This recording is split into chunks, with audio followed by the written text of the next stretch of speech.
Hey guys, what is up? Sleeping Knight 77, aka Kyle, and welcome to my trick room.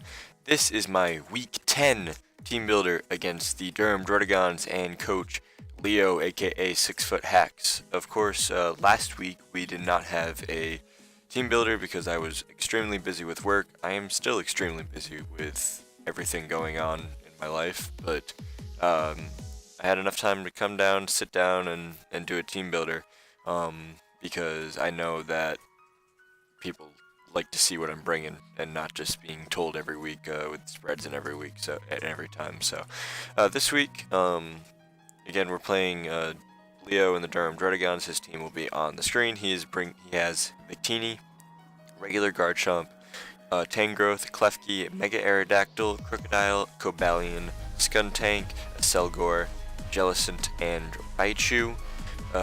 Things that are very scary on his team. Obviously, the Victini is very scary. Garchomp is very scary for my team because I don't deal well with ground types. Klefki is always an annoying Pokemon.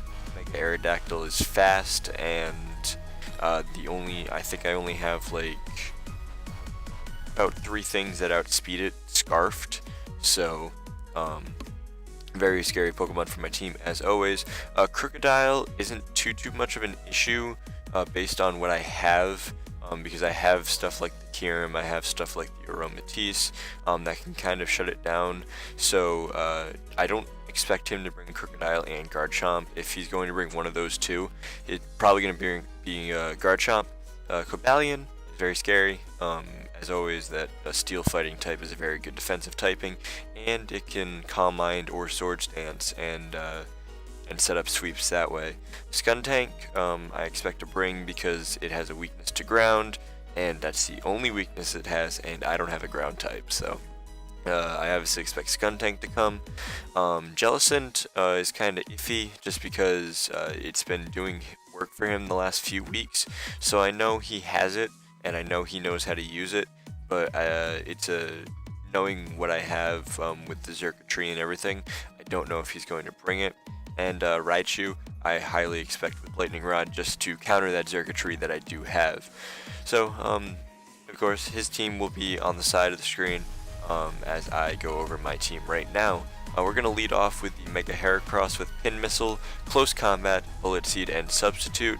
I know I bring Substitute every week, but me and my builder, Hugo, didn't really see a need for bring 4 moves if I have sub, and we'll get to that a little bit later with Necrozma and the Aromatisse, probably mentioning those 2 Pokemon alone hint you as to what I'm bringing, but we felt like sub could be used as a free move in case you needed to switch. Obviously Bullet Seed is for the Jellicent. Pin Missile hits basically everything, and almost OHKOs everything bar Mega Aerodactyl and Klefki and Cobalion. Close Combat takes care of Cobalion, Crocodile, Mega Aerodactyl. It hits Skuntank for a lot of damage. It hits Raichu for a lot of damage, obviously. The only issue that this Mega Heracross has is Klefki. Obviously, with that Prankster ability, it can set up Reflex, so it's not gonna have a move that OHKOs it, unfortunately, but it's still gonna be able to do a lot of damage with Close Combat. So that is the Mega Heracross. We're going to move on to the Arcanine, obviously named Paramore. It's bringing Flare Blitz, Wild Charge, Will-O-Wisp, and Morning Sun. This is the only thing bar the Staraptor with Speed Investment. This is a very defensive Arcanine built to live an Earthquake from Garchomp. It is built to live a Stone Edge from Mega Aerodactyl. Obviously at -1, Mega Aerodactyl. Obviously at -1, I don't think Garchomp is killing it either. But we specifically IV'd it for Mega Aerodactyl. Will-O-Wisp is to fire off and cripple the physical attacker on the other side. Wild Charge is for Jellicent and Mega Aerodactyl itself. Flare Blitz is pretty much for everything else, bar Garchomp. But it is going to do a little bit of work. Morning Sun is just to stay healthy. Because obviously it's a defensive monster, we don't want this thing getting broken down too early. So it does have the leftovers and the Morning Sun, excluding the Super Berry. As I know a lot of people like to run the Super Berry, but with Morning Sun and leftovers, I felt it was just a little bit. I felt it worked a little bit more in that way. Next up, we are going to move on to our Necrozma, and you're going to see that we are bringing Trick Room this week. So we have the Trick Room, we have Earthquake to hit Skuntank, and Cobalion for super effective damage, as well as Klefki, but he might have Magnet Rise. We do have, it is also for Victini as well. We have Z Solar Beam for Jellicent, as again, I do expect it to come. It does also hit Crocodile, and with Trick Room up, I believe we are faster in Trick Room than both of those Pokemon, depending on build. And then we do have Psychic for just for stab damage. So the Gracium Z at this range does a lot to Jellicent, but with the Earthquake, it does 2-hit Victini and it does 2-hit Skuntank. With the Adamant investment that it does have, so it does that. It does also hit the Raichu. I didn't even mention that. But the Earthquake does hit the Raichu. And with that attack investment, it does 2-hit KO everything that is super effective to the Earthquake. Psychic is for a lot of damage. It 2-hits Cobalion. Tangrowth obviously is Tangrowth, so it's not going to take too much from it. But it's going to be able to hit Garchomp for a decent amount. So just wanted that stab to kind of keep things rolling with Necrozma after it sets up the Trick Room itself. Moving on, we do have a kind of weird Heat Staraptor set, and it is just Choice Scarf, Final Gambit, and U-Turn. So if he leads Jellicent, then we U-turn out. If he's Rocky Helmet Jellicent, then oh well. But other than that, we lead Staraptor and basically get a kill on his team, or we do a lot of damage to something on his team with Final Gambit.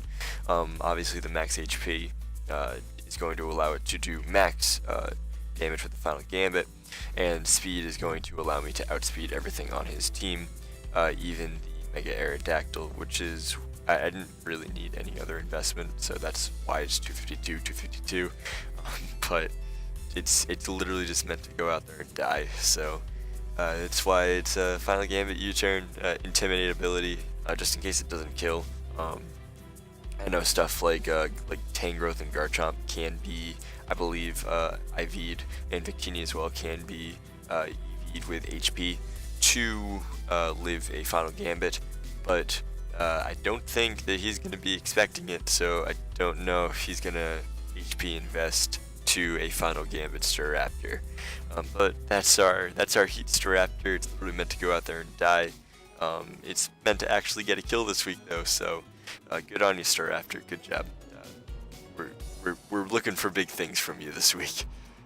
Moving on, we have our Kyurem with the Wiki Berry. This is IV'd to live a Stone Edge from Mega Aerodactyl again. It does have the Wiki Berry, so it is going to recover 50% of its health after it reaches 25% or below. It does have Ice Beam, Earth Power, and Shadow Ball. Toxic is kind of a fourth move because I didn't really need a fourth move, but Earth Power hits Victini. Ice Beam obviously hits Garchomp. Ice Beam hits Tangrowth. Earth Power hits Klefki. Ice Beam hits Mega Aerodactyl. Ice Beam hits Crocodile. Earth Power hits Cobalion. Earth Power hits Skuntank. Selgor is just a Selgor, so it's frail anyway. So Jellicent gets hit by Shadow Ball, and Earth Power gets hit by Raichu gets hit by Earth Power. So Kyurem does have a very good matchup this week. So it is kind of important that we keep it alive. But if it doesn't live, then it isn't the most hurtful thing in the world, just because of the team build that I have in the back. It is very bulky, just because it doesn't need any speed this week. So it is very bulky, and so with the build, I feel like even if we do lose Kirim, it's not the biggest thing because we do have the Mega Heracross in the back as well. And then we do have Aromatisse making its second appearance past week 2 with the Trick Room, Calm Mind, Moonblast, Thunderbolt set. This defensive set allows it to live a V-Create Choice Band, a Choice Banded V-Create from full from Victini. It's meant to take that, set up a Trick Room, and then obviously either die or set up a Calm Mind. It is a Calm Mind set, just because it's meant to take a few hits. Thunderbolt is going to hit everything that doesn't get hit by Moonblast because it doesn't get Shadow Ball. So it is a little unfortunate just for the Victini's sake, but it is still going to do a lot of damage. But that is our team for Leo this week. And the Durham Druddigons. Of course, Leo is a very, very competent battler. He is, I believe, second in the league. I believe A-Drive took over first place by differential because of his win over us last week, which was a 3-0. So I believe, based on differential, he is currently first in the league, and Leo is second. So we do have another very tough matchup, and it's going to... And this part of the schedule is just completely grueling for me. All these great battlers just all in a row, all these people who started off their season so well, and it's just honor to battle them too. So that is our team this week of Mega Heracross, Arcanine, Necrozma, Staraptor, Kirim, and of course the Aromatisse. So if you guys do have any questions, please leave them in the comments down below. But until next time, guys, I am Sleeping Knight 77, and I'm going to go to sleep. Good night.